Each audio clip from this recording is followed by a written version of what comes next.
Merci, Monsieur le Président. Nous devrions nous remémorer le passé, nous repentir pour un conflit que l'on préférerait honnêtement oublier pour aller de l'avant.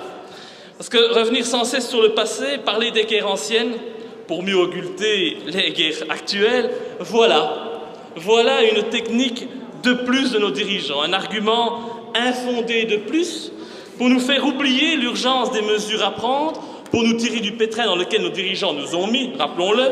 Il s'agit là à nouveau d'une vicieuse manière de faire du sentimentalisme sans jamais agir. Jamais la brutalité d'un conflit n'avait atteint une telle ampleur. Les horreurs des tranchées, l'utilisation d'armes chimiques, la déportation de travailleurs forcés, les massacres de civils, l'usage de boucliers humains et les flux incessants de réfugiés sont quelques-unes des pratiques nouvelles d'un conflit qui inspirera malheureusement tout ce siècle.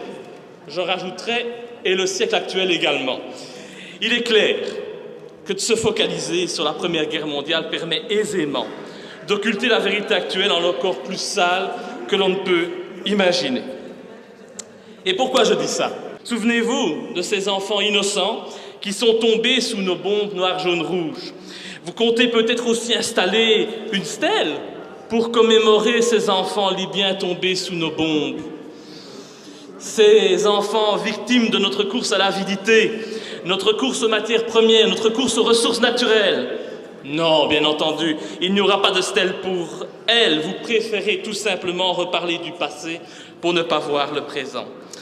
Vous parlez de la déportation, mais elle existe toujours aujourd'hui. Nous l'avons nous-mêmes pratiquée au Congo.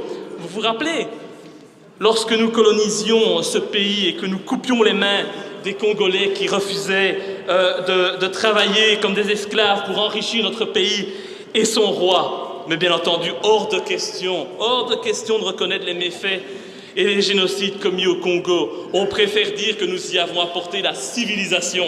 Bien sûr, et on oublie de dire que nous avons également apporté le sida lorsque nous avons utilisé le peuple congolais comme des cobayes pour réaliser nos vaccins contre la polio. Désinformation et hypocrisie, une fois de plus.